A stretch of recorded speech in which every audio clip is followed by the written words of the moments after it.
Shalom Bapak Ibu, saudara sekalian yang terkasih di dalam nama Tuhan Yesus Kristus. Apa kabar? Puji nama Tuhan, di sore hari ini kita kembali berjumpa secara online dalam belajar bareng Tabernakel. Mari sebelum kita belajar firman Tuhan lebih lagi, kita terlebih dahulu berdoa.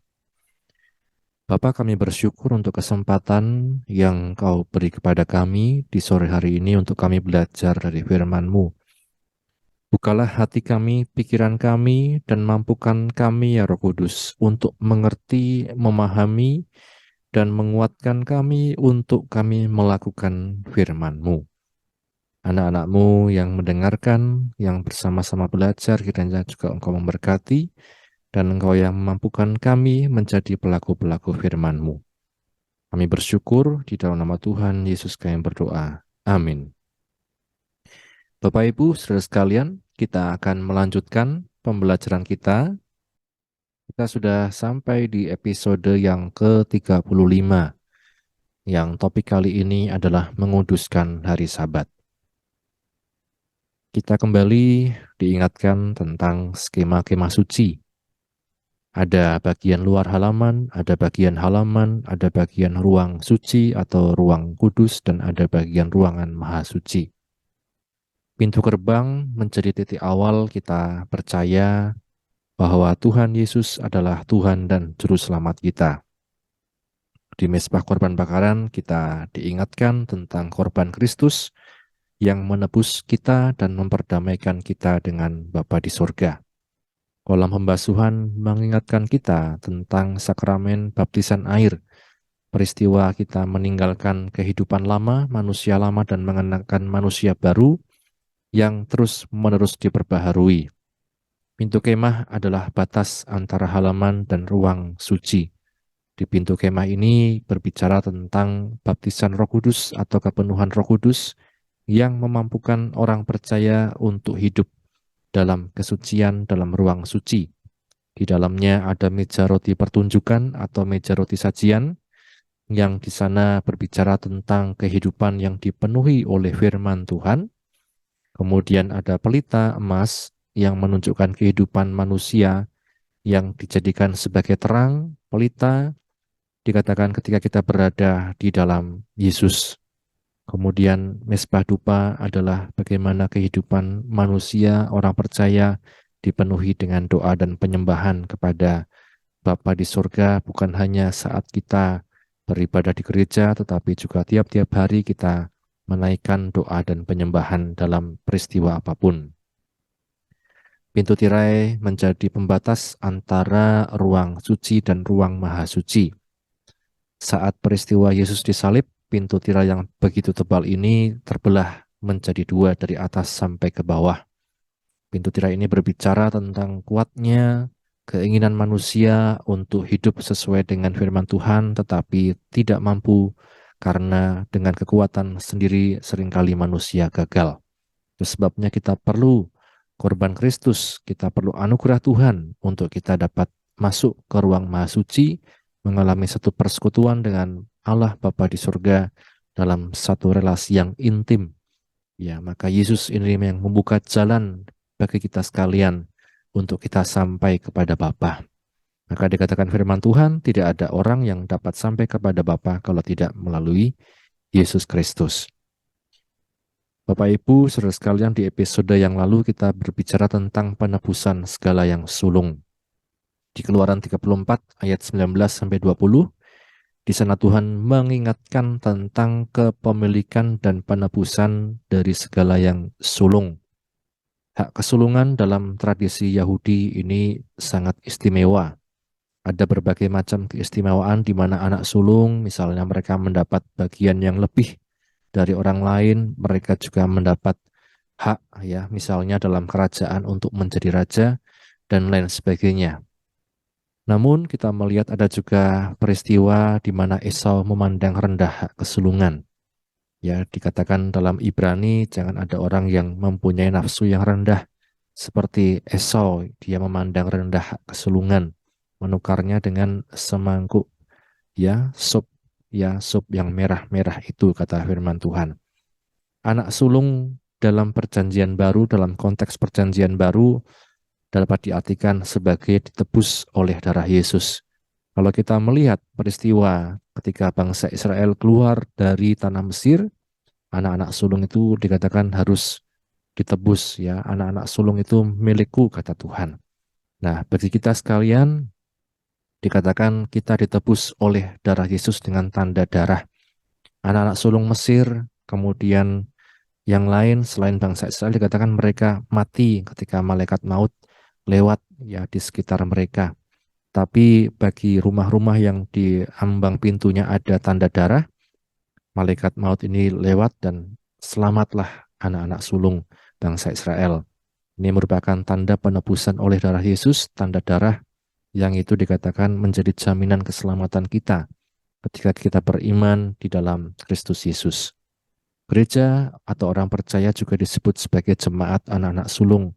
Kita dapat membacanya dalam Ibrani 12 ayat 23, artinya bahwa kita telah ditebus oleh darah Kristus, maka mari hargai hak kesulungan ini di dalam Yesus. Oleh penebusannya, kita berhak juga menerima berkat-berkat sulung bagi orang percaya yang di sana dihubungkan dengan keselamatan maupun juga kehidupan yang kekal. Amin, Bapak Ibu Saudara sekalian. Dan saat ini kita masuk satu tema yang baru, yaitu menguduskan hari Sabat. Masih dalam rangkaian firman Tuhan kepada Musa setelah dikatakan peristiwa patung anak lembu emas, kemudian Tuhan memberi kesempatan kembali baik kepada bangsa Israel, orang-orang yang mau mengikut Tuhan, mereka diberikan kesempatan. Nah, di sisi lain Tuhan pun memberikan peringatan-peringatannya yang itu sudah kita pelajari, baik itu jangan ada Allah lain di hadapanku, kemudian peringatan untuk memperingati hari raya roti tidak beragi, kemudian kemarin kita belajar tentang penebusan, tentang hak kesulungan, dan saat ini kita belajar tentang menguduskan hari Sabat. Kita buka bersama-sama dalam Keluaran pasal 34 ayat yang ke-21. 6 harilah lamanya engkau bekerja, tetapi pada hari yang ketujuh haruslah engkau berhenti, dan dalam musim membajak dan musim menuai haruslah engkau memelihara hari perhentian juga. Amin. Berbahagia setiap kita yang membaca, mendengar, melakukan firman Tuhan. Dikatakan 6 harilah lamanya engkau bekerja, tetapi pada hari yang ketujuh haruslah engkau berhenti, dan dalam musim membajak dan menuai haruslah engkau memelihara hari perhentian juga. Ini saya katakan tadi dalam rangkaian perintah Tuhan, ya, kepada Musa yang kemarin kita baca tentang segala yang lahir terdahulu, tentang hak kesulungan, setiap yang sulung haruslah kau tebus dan lain sebagainya. Dan saat ini kita belajar tentang hari Sabat. Perintah ini sejatinya juga sudah disampaikan Tuhan, misalnya di Keluaran pasal 20, saat Musa diberikan 10 perintah Allah, ya. Kita baca Keluaran pasal 20 di ayat yang ke-8. Keluaran 20 ayat 8, ingatlah dan kuduskanlah hari Sabat. 6 hari lamanya engkau akan bekerja dan melakukan segala pekerjaanmu, tetapi hari ketujuh adalah hari Sabat Tuhan Allahmu. Maka jangan melakukan sesuatu pekerjaan, engkau atau anakmu laki-laki, atau anakmu perempuan, atau hambamu laki-laki, atau hambamu perempuan, atau hewanmu, atau orang asing yang di tempat kediamanmu. Sebab 6 hari lamanya Tuhan menjadikan langit dan bumi, laut dan segala isinya, dan ia berhenti pada hari ketujuh. Itulah sebabnya Tuhan memberkati hari Sabat dan menguduskannya atau mengkhususkannya.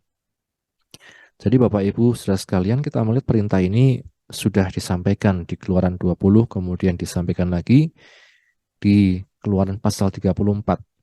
Artinya bangsa Israel terus diingatkan untuk mereka menguduskan hari Sabat. 6 hari lamanya engkau bekerja, hari yang ketujuh istirahat.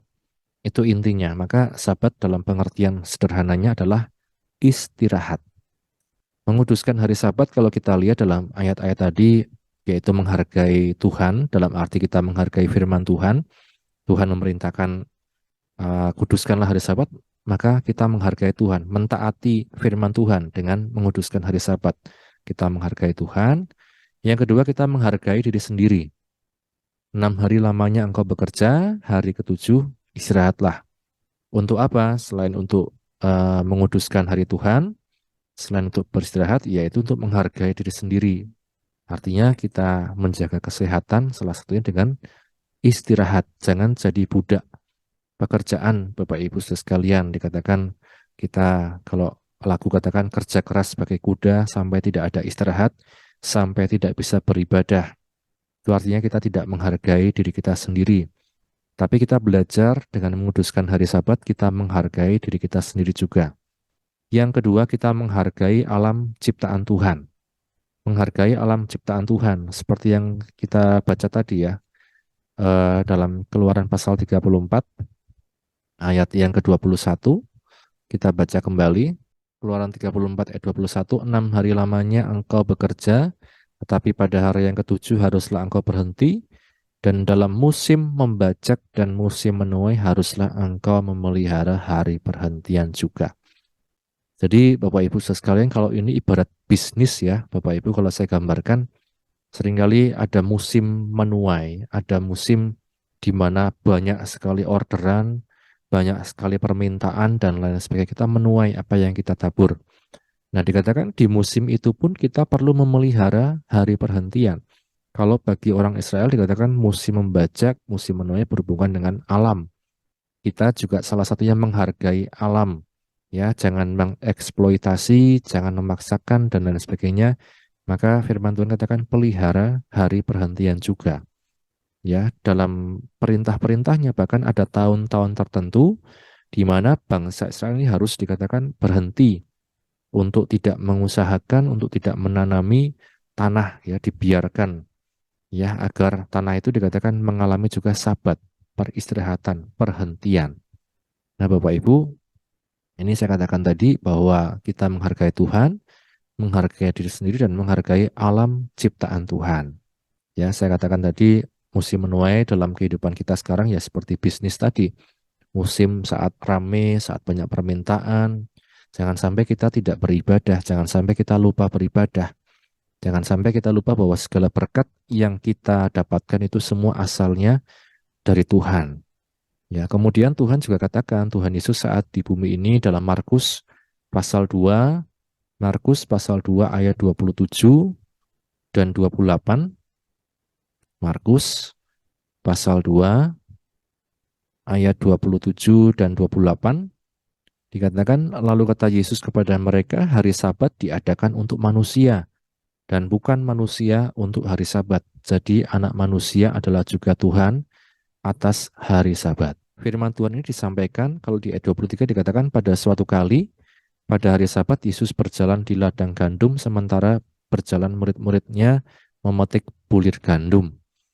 Ya, maka kata orang Farisi, lihat mengapa mereka berbuat sesuatu yang tidak diperbolehkan pada hari Sabat. Kemudian Yesus menyampaikan jawabnya kepada mereka, belum pernahkah kamu baca apa yang dilakukan Musa ketika ia dan mereka yang mengikutinya kekurangan dan kelaparan? Bagaimana ia masuk ke dalam rumah Allah waktu Abiatar menjabat imam besar lalu makan roti sajian itu yang tidak boleh dimakan kecuali oleh imam-imam dan memberinya juga kepada pengikut-pengikutnya. Baru kemudian Yesus katakan, hari Sabat diadakan untuk manusia, bukan manusia untuk hari Sabat. Jadi anak manusia adalah juga Tuhan atas hari Sabat. Di sisi lain, seperti yang kita baca bahwa jangan sampai kita memelihara Sabat, tetapi hanya dalam satu konteks, tidak boleh ini, tidak boleh itu. Sampai kita melupakan orang yang kekurangan, kelaparan, dan lain sebagainya. Hari Sabat diadakan untuk manusia, bukan sebaliknya. Maka firman Tuhan katakan Tuhan pun adalah Tuhan atas hari Sabat. Maka dia juga dikatakan Yesus dalam pelayanannya di hari Sabat pun dia menyembuhkan orang sakit, melakukan pelayanan, dan lain sebagainya. Karena dia melihat jiwa-jiwa yang membutuhkan kasih Tuhan. Ya, momennya seperti itu. Jadi bukan hanya berbicara tentang tidak boleh ini, tidak boleh itu, harus ini, harus itu. Tapi bagaimana kita memuliakan Tuhan dalam apapun yang kita kerjakan. Itulah hari Sabat. Hari Sabat dihubungkan atau diartikan hari perhentian, hari peristirahatan.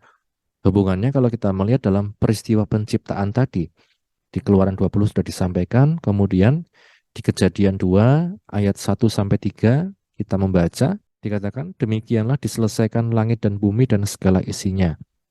Ketika Allah pada hari ketujuh telah menyelesaikan pekerjaan yang dibuatnya itu, berhentilah ia pada hari ketujuh dari segala pekerjaan yang telah dibuatnya itu. Lalu Allah memberkati hari ketujuh itu dan menguduskannya, karena pada hari itulah ia berhenti dari segala pekerjaan penciptaan yang telah dibuatnya itu. Firman Tuhan katakan ini hubungannya dengan penciptaan, bagaimana kita meneladani Tuhan kita. Dikatakan pada hari ketujuh telah selesai pekerjaan yang dibuatnya, penciptaan berhenti ia pada hari ketujuh dari segala pekerjaannya itu, lalu Allah memberkati hari ketujuh itu dan menguduskannya, mengkhususkannya, karena pada hari itulah ia berhenti dari segala pekerjaan penciptaan yang telah dibuatnya. Diberkati, dikuduskan, ia berhenti dari segala pekerjaan penciptaan.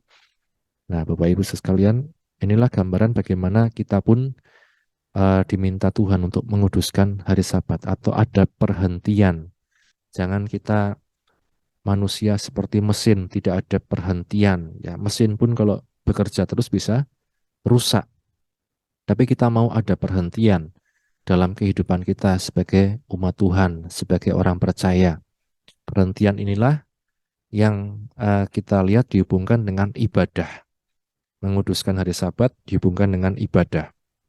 Dihubungkan dengan bagaimana kita memuliakan Tuhan, mengkhususkan suatu hari untuk Tuhan, dan lain sebagainya. Dalam konteks perjanjian lama, hari Sabat seringkali diidentikan dengan hari ketujuh. Kalau dalam hitung-hitungan harafiah, itu hari Sabtu. Maka ada juga saudara-saudara kita, orang Kristen, Advent tuh ya, yang beribadah di hari Sabtu. Namun, kita melihat sejak peristiwa kebangkitan Yesus, hari Sabat tidak secara harafiah diartikan sebagai hari Sabtu. Di Matius 28 ayat 1, Yohanes 20 ayat 19, Kisah Rasul 27, 1 Korintus 16 ayat 2. Di sana kita melihat orang-orang berkumpul, orang-orang beribadah justru bukan di hari ketujuh, tetapi di hari pertama. Kita baca saja Matius pasal 28 ayat yang pertama.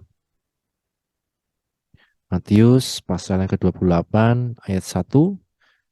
Setelah hari Sabat lewat, menjelang menyingsingnya fajar pada hari pertama minggu itu, pergilah Maria Magdalena dan Maria yang lain menengok kubur itu. Jadi, mengapa dihubungkan dengan kebangkitan? Karena dikatakan hari pertama minggu itu. Yang ini seringkali dihubungkan dengan kebangkitan. Kebangkitan Yesus.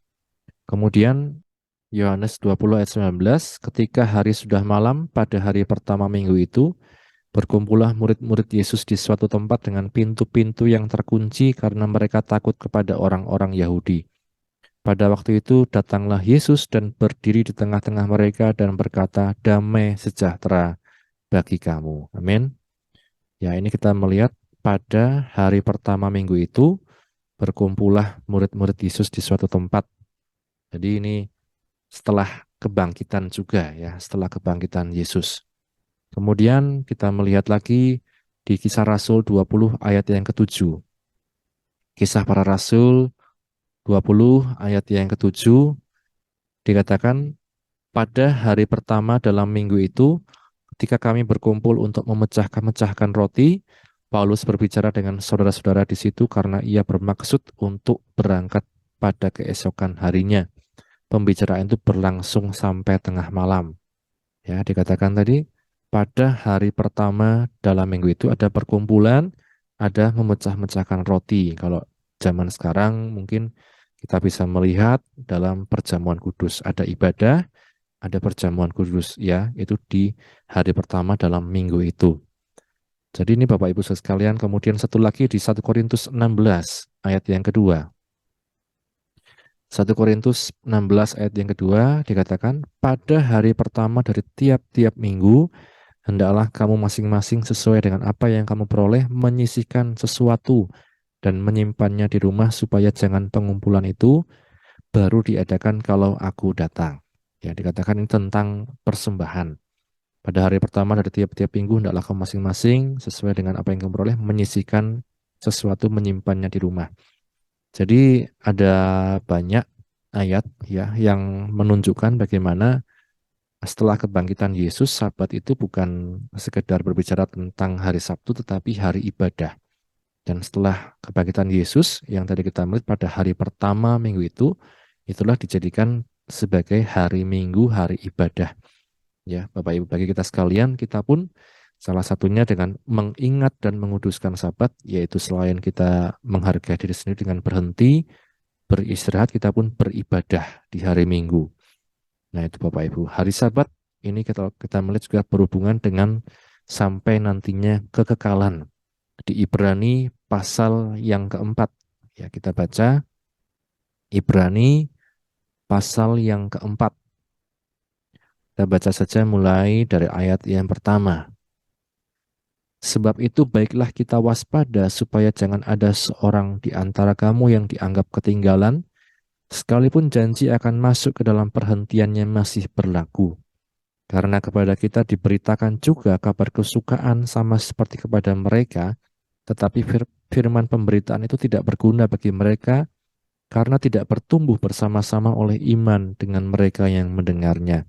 Sebab kita yang beriman akan masuk ke tempat perhentian seperti yang ia katakan. Sehingga aku bersumpah dalam murkaku, mereka takkan masuk ke tempat perhentianku, sekalipun pekerjaannya sudah selesai sejak dunia dijadikan. Sebab tentang hari ketujuh pernah dikatakan di dalam suatu nas, dan Allah berhenti pada hari ketujuh dari segala pekerjaannya.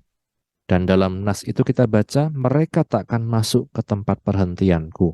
Jadi sudah jelas bahwa ada sejumlah orang akan masuk ke tempat perhentian itu, sedangkan mereka yang kepadanya lebih dulu diberitakan kabar kesukaan itu tidak masuk karena ketidaktaatan mereka.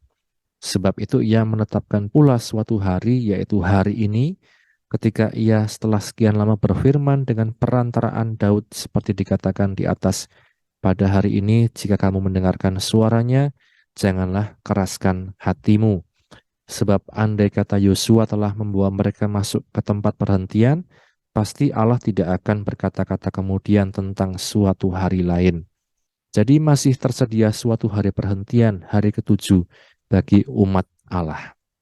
Ya, masih tersedia hari perhentian, hari ketujuh bagi umat Allah, hari Tuhan.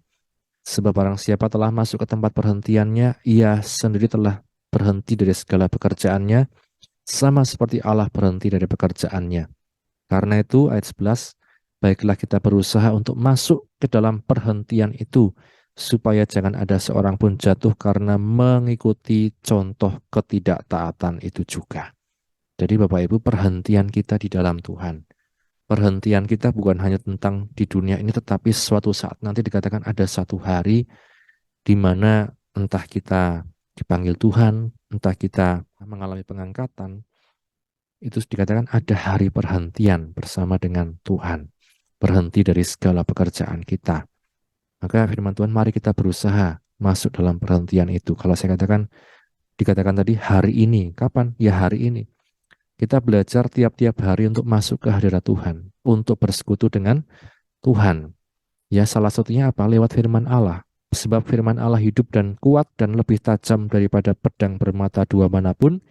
Ia menusuk amat dalam sampai memisahkan jiwa dan roh, sendi-sendi dan sumsum. Ia sanggup membedakan pertimbangan dan pikiran hati kita. Dan tidak ada suatu makhluk pun yang tersembunyi di hadapannya, sebab segala sesuatu telanjang dan terbuka di depan mata Dia yang kepadanya kita harus memberikan pertanggungan jawab. Jadi Bapak Ibu saudara sekalian, bukan sekedar berhenti istirahat, tetapi dikatakan ada satu persekutuan dengan Tuhan lewat firman-Nya. Itulah yang dikatakan persekutuan yang bisa membuat kita mengalami perhentian, rest. Ya, kita mungkin bisa tidak melakukan apa saja, tetapi pikiran kita bisa melayang-layang kemana-mana. Kita mungkin bisa diam saja, tetapi hati kita gundah, ya, karena banyak sekali masalah dan lain sebagainya. Tapi mari tiap-tiap hari kita belajar bersekutu dengan firman, di sanalah dikatakan ada satu perhentian.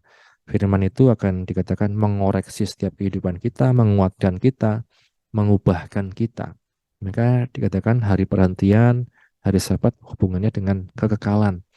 Ya, bagaimana kita juga mengalami perhentian dari hari ini sampai nantinya hari Tuhan, memanggil kita hari Tuhan, mengumpulkan kita bersama-sama orang-orang kudus. Hubungannya dengan kekekalan. Maka mari kita selalu ingat untuk menguduskan hari Sabat, hari Tuhan, hingga nanti tiba saatnya kita beristirahat, rest bersamanya dalam kekekalan. Tiap-tiap hari, apakah kita mengalami satu perhentian, Bapak Ibu Saudara sekalian? Pastilah ada banyak kekhawatiran, ada banyak masalah, ada banyak hal yang buat hati kita mungkin gundah gulana, berpikir kok bisa seperti itu, dan lain sebagainya. Tapi mari tiap-tiap hari, ya kalau dikatakan Ibu Dani tadi, hari ini kita memutuskan untuk mau datang kepada Tuhan, datang kepada firman-Nya. Di sanalah pikiran dan hati kita dikatakan bisa dibedakan. Yang bisa membedakan pikiran dan hati menusuk amat dalam. Jangan diartikan hanya sakit ya, tetapi diartikan kita bisa memilih apa yang baik di mata Tuhan, apa yang tidak. Apa yang berkenan di hadapan Tuhan, apa yang tidak.